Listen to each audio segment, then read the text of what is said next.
Good day, Sir Neil. We are the Group 4, and our report is all about the Western philosophy, the Socratic philosophers. The first philosopher in our report is Socrates. Socrates of Athens is among the most famous figures in world history for his contribution to the development of ancient Greek philosophy, which provided the foundation for all of Western philosophy. He is, in fact, known as the father of Western philosophy for this reason. Here are some major contributions Socrates did in philosophy. Socrates believed that philosophy should achieve practical results for the greater well-being of society. He attempted to establish an ethical system based on human reason rather than theological doctrine. Socrates believed that this translated into politics, with the best form of government being neither a tyranny nor a democracy. Instead, a government worked best when ruled by individuals who had the greatest ability, knowledge, and virtue, and possessed a complete understanding of themselves. Socrates pointed out that human choice was motivated by the desire of happiness. Ultimate wisdom comes from knowing oneself. The more a person knows, the greater his or her ability to reason and make choices that will bring them happiness. In terms of ethics, Socrates believes that one develops ethics through maturity, wisdom, and love.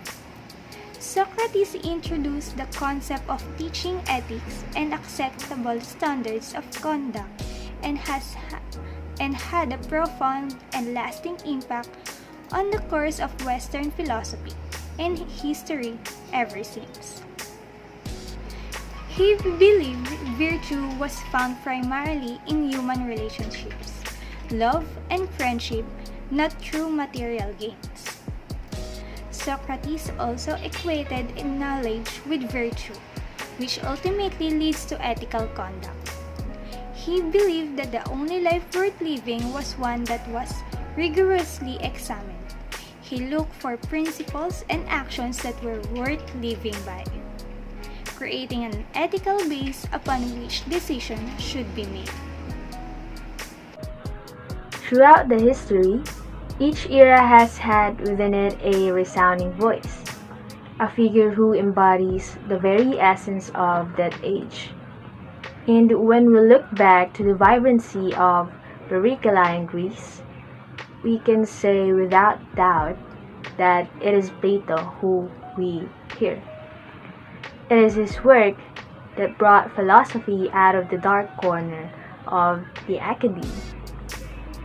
Even now, roughly 2,000 years after his death, there are still countless of students who enveloped on the radiance of his thought.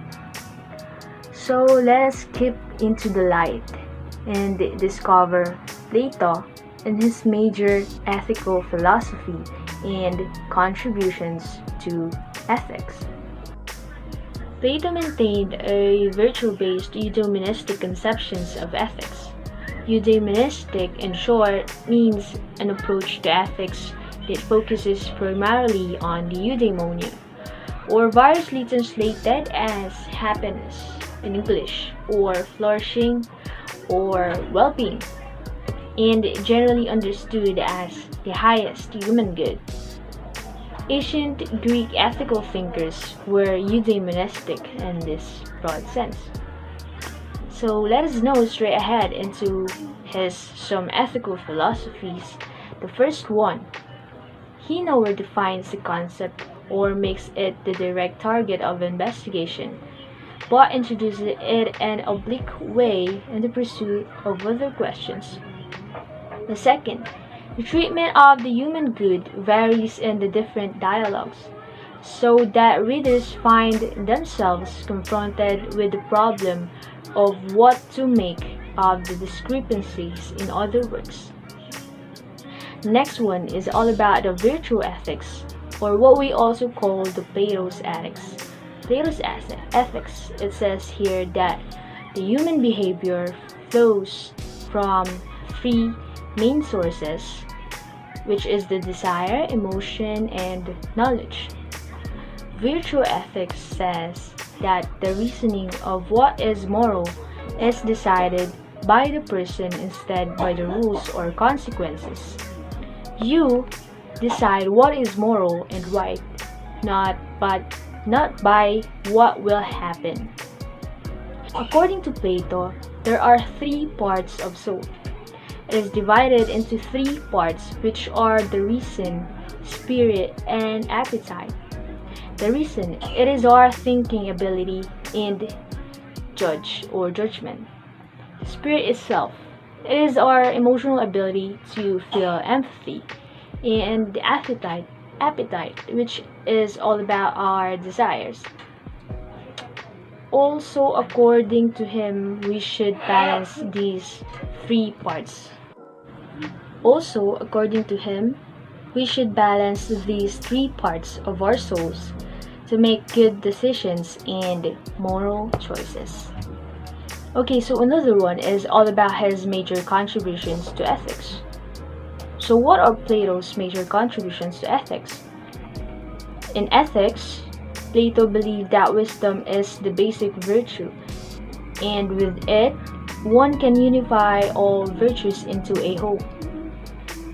The difficulties of assessing Plato's ethical thought are compounded by the fact that the metaphysical underpinnings seem to have changed during his long life.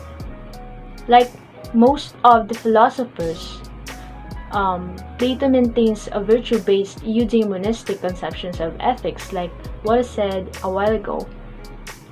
If Plato's conception of happiness is elusive, and his support for a morality of happiness seems somewhat subdued, there are several reasons, and those are his philosophies that I mentioned a while ago, I think. And Plato largely confines himself to the depiction of the good soul and of what is good for the soul, and on the assumption that the state of the soul is the necessary and sufficient condition for good life and its moral precepts. Aristotle was an ancient Greek philosopher and scientist who is still considered one of the greatest thinkers in politics, psychology, and ethics. When Aristotle turned 17, he enrolled in Plato's Academy. In 338, he began tutoring Alexander the Great. In 335, Aristotle founded his own school, the Lyceum in Athens, where he spent most of the rest of his life studying, teaching, and writing. Some of his most notable works included Nicomachean Ethics, Politics, Metaphysics, Poetics, and Prior Analytics.